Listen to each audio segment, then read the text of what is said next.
De l'Ukraine et l'autre grande incertitude qui menace après 3 mois de contestation et de blocage, c'est la situation économique. Karina Chabour, bonjour. Bonjour Pauline. Alors le pays est aujourd'hui au bord de la faillite. Absolument. En fait, l'Ukraine connaît sa pire crise économique, en dehors de ses difficultés financières, sa pire crise économique depuis son indépendance il y a 23 ans. La croissance qui était de l'ordre de 5% il y a encore 3 ans, aujourd'hui est nulle, voire négative. La monnaie ukrainienne a perdu 8% de sa valeur depuis le début de l'année et automatiquement les prix augmentent. Aujourd'hui à Kiev, on voit beaucoup d'habitants qui se ruent dans les magasins pour acheter des produits alimentaires et les banques, elles, ont limité les montants des retraits autorisés. Alors hier, les nouveaux dirigeants ukrainiens réclamaient une aide de 35 milliards de dollars sur 2 ans.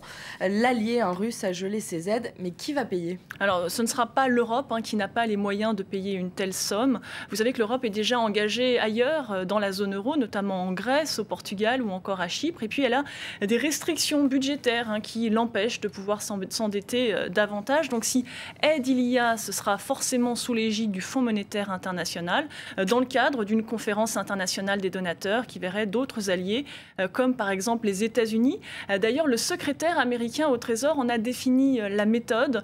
Si Kiev veut obtenir une réforme, une aide du FMI, elle devra entreprendre d'importantes réformes. Je vous propose d'écouter le porte-parole de la Maison-Blanche.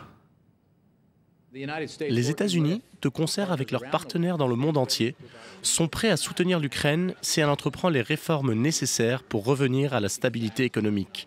Ce soutien pourra être issu d'un programme du FMI pour faciliter les réformes et permettre à l'Ukraine d'investir davantage dans la santé et l'éducation. Et qui dit aide dit contrepartie. Si elle veut se rapprocher de l'Union européenne, l'Ukraine devra faire des sacrifices. Oui, notamment cesser de subventionner les tarifs gaziers pour les ménages, mais aussi pour les industries, ce qui veut dire peut-être faire une croix sur une partie de son économie. Et puis cela impliquerait aussi de se mettre aux normes occidentales, à savoir mettre un terme au fonctionnement oligarchique de son économie. Ce sont des réformes douloureuses. D'ailleurs, en 2010, le FMI avait déjà accordé une aide à l'Ukraine de 15,5 milliards de dollars, aide gelée l'an passé, faute de réforme.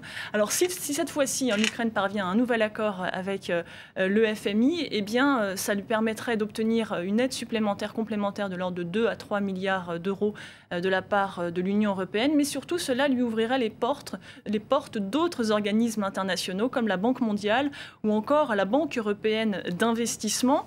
Cette fois-ci, donc c'est très important, mais quoi qu'il en soit, il n'y aura pas, et ça c'est certain, il n'y aura pas de plan de sauvetage avant l'élection présidentielle du 25 mai, car il s'agit de ne pas froisser Moscou, très influent en Ukraine, et surtout Moscou qui, vous le savez, n'a pas reconnu les nouveaux dirigeants ukrainiens.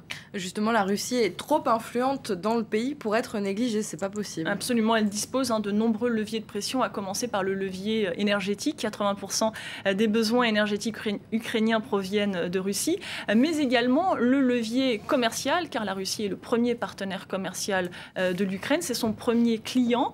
25% des exportations ukrainiennes partent en Russie et 32% de ces importations en proviennent. La Russie, c'est également le principal investisseur dans le pays. Or, si la Russie augmente les tarifs du gaz, les droits de douane, gèle les aides et réclame ses dettes à l'Ukraine, celle-ci sera tout simplement étranglée. Et sans doute, l'Union européenne n'interviendra pas à temps pour éviter un défaut de paiement, d'autant plus que l'Ukraine, vous le savez, n'est plus en mesure d'emprunter de l'argent sur les marchés, tant les taux d'intérêt sont devenus prohibitifs. La question, donc, elle réside bien dans l'élection de ce futur nouveau président ukrainien. Sera-t-il russo-compatible ou pas ? Merci beaucoup. Karina, on va maintenant passer à l'actualité sur la toile. Les sites parlent beaucoup des manifestations en Turquie contre le contrôle d'Internet. Bonjour et bienvenue dans cette